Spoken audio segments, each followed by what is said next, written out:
Apa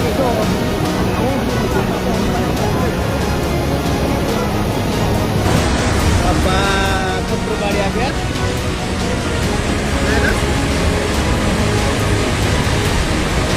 Korban lain.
Di pagi yang seharusnya biasa saja, sekitar pukul 9 waktu setempat, kehidupan warga Nepal di wilayah perbatasan tiba-tiba berubah selamanya.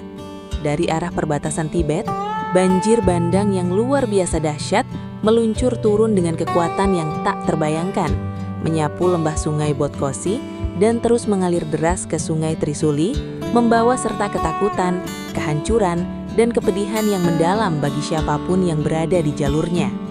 Bayangkanlah, saat orang-orang baru saja memulai hari mereka, bekerja di ladang, menyiapkan usaha, atau sekedar beristirahat di rumah, tiba-tiba terdengar suara gemuruh yang menggetarkan bumi. Rekaman dari wilayah Rasua memperlihatkan pemandangan yang membuat siapapun menahan nafas. Dinding air berlumpur yang tinggi meluncur deras ke lembah, begitu kuat sehingga bangunan yang telah berdiri bertahun-tahun, jembatan yang menjadi penghubung kehidupan, dan segala sesuatu yang ada di sepanjang tepian sungai disapu pergi seolah-olah hanyalah puing ringan. Dari lereng bukit, terlihat jelas bagaimana awan tebal tanah dan air membumbung tinggi ke udara, sementara di bawah sana, permukiman yang dulu penuh kehidupan perlahan lenyap tertelan arus. Wilayah Timure dan Syabrubesi di distrik Rasua, tempat tinggal sekitar 50.000 jiwa, menjadi yang pertama kali menerima dampak paling keras. Arus yang tak terkendali itu menghancurkan rumah-rumah, pasar tempat warga berdagang, jalan raya yang menjadi urat nadi perhubungan, hingga sejumlah pembangkit listrik yang menjadi sumber kehidupan masyarakat. Setelah meluluh lantakan kedua wilayah tersebut, air deras terus bergerak ke hilir, melintasi Nuwakot hingga mencapai Dahading, membawa kekhawatiran bahwa kerusakan dan penderitaan akan menjangkau lebih banyak orang lagi. Hingga saat ini, kabar yang kami terima sungguh memilukan. Sedikitnya puluhan orang telah dinyatakan meninggal dunia dan sebanyak 384 orang masih dinyatakan hilang. Di tengah ketidakpastian ini, setiap detuk terasa begitu panjang bagi keluarga yang sedang menanti kabar dari orang-orang terkasih. Kita semua memahami betapa beratnya perasaan itu, mengharap yang terbaik, namun takut akan kenyataan yang mungkin harus dihadapi. Dan para pejabat memperingatkan, jumlah korban bisa saja masih bertambah seiring berjalannya pendataan dan upaya pencarian yang masih terus berlangsung.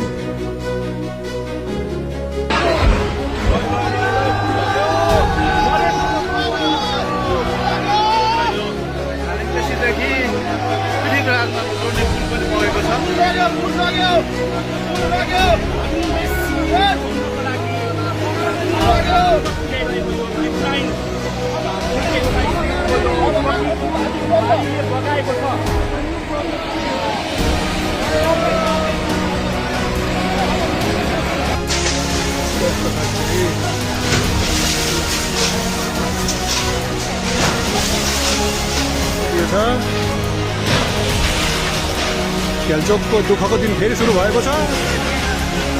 Kelcokको दुखको दिन फेरि सुरु भयो। बिजुली अवरुद्ध, पुल अवरुद्ध, पुल समेत हल्लायो छ।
आमा यार बजारै गयो यार यहाँ बसौँ ल अलिक टाढा बसौँ टाढा यो पुरै यो घरहरू जम्मै गयो ल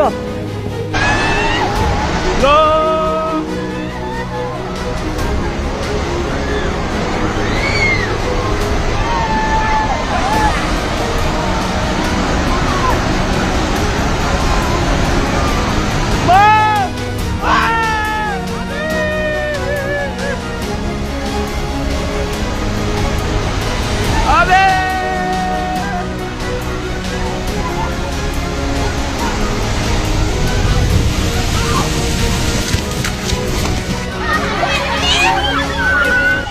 Kalian caplak, kalian caplak.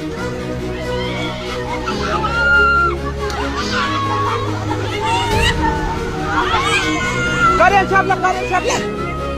Kalian caplak, kalian caplak.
Phone गर अनिललाई फोन हान्न फोन मेरो बिहान सिट्यो भने पैसा छैन सिट्यो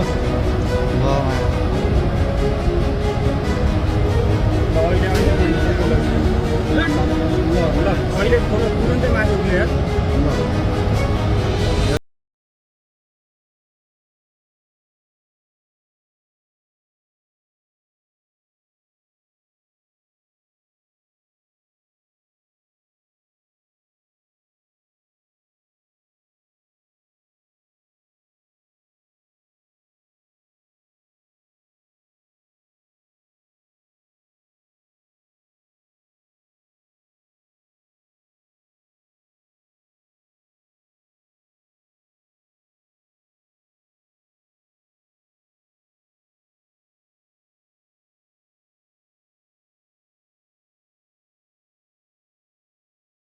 एउटै छैन रे भने हामी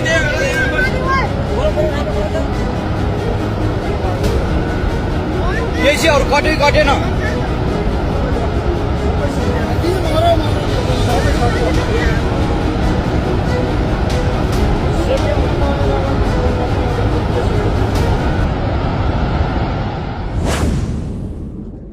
Menyadari betapa besarnya musibah ini, bantuan pun mulai bergerak dari berbagai penjuru. Tentara Nepal, kepolisian, serta pasukan bersenjata telah dikerahkan sepenuhnya, berjuang di tengah kondisi yang masih sulit untuk mencari dan menolong siapapun yang masih terselamatkan. Helikopter militer dan tim medis juga diterjunkan ke lokasi, berusaha menjangkau mereka yang terjebak di lembah-lembah terpencil. Rumah yang hancur bisa dibangun kembali. Jembatan yang putus bisa disambung kembali, namun nyawa yang hilang dan kepergian orang-orang yang dicintai adalah luka yang akan membutuhkan waktu sangat lama untuk sembuh. Banyak warga kini kehilangan segalanya, tempat berlindung, harta benda, dan kenyamanan yang selama ini mereka miliki. mereka terpaksa meninggalkan kampung halaman dengan tangan hampir kosong menuju tempat yang belum tentu bisa memberikan kepastian. Sementara itu, Presiden Tiongkok Xi Jinping juga telah memerintahkan penanganan darurat secara menyeluruh, karena bencana ini juga berdampak hingga wilayah perbatasan di Tibet. Namun, satu hal yang membuat bencana ini terasa semakin berat dan menakutkan, hingga kini kita belum sepenuhnya memahami apa yang memicu luapan air sebesar itu. Badan Meteorologi dan Hidrologi Nepal menjelaskan bahwa curah hujan di wilayah Rasua dalam 24 jam sebelum bencana ternyata sangat sedikit, hanya sekitar 7 mm, jumlah yang sama sekali tidak mungkin menyebabkan banjir sebesar ini. Ini membuat para ahli dan pejabat menduga bahwa kemungkinan besar danau glasial yang tersembunyi di pegunungan tinggi tiba-tiba meluap melepaskan air yang tertahan selama puluhan tahun dalam sekejap mata. Jika dugaan ini benar, maka bencana ini datang tanpa peringatan apapun, tanpa hujan lebat, tanpa tanda-tanda yang bisa dilihat sebelumnya, sehingga warga hampir tidak memiliki waktu untuk menyelamatkan diri. Kini, di tengah sisa-sisa kehancuran, para penyelamat terus bekerja tanpa kenal lelah, sementara ribuan orang sedang menanti dengan harapan yang tipis, namun tak ingin mereka lepaskan. Semoga yang masih hilang segera ditemukan dalam keadaan selamat, semoga luka-luka yang diderita segera terobati, dan semoga kita semua bisa menyadari betapa rapuhnya kehidupan ini, serta betapa pentingnya kita saling menjaga dan membantu satu sama lain, terutama di saat-saat paling gelap seperti ini.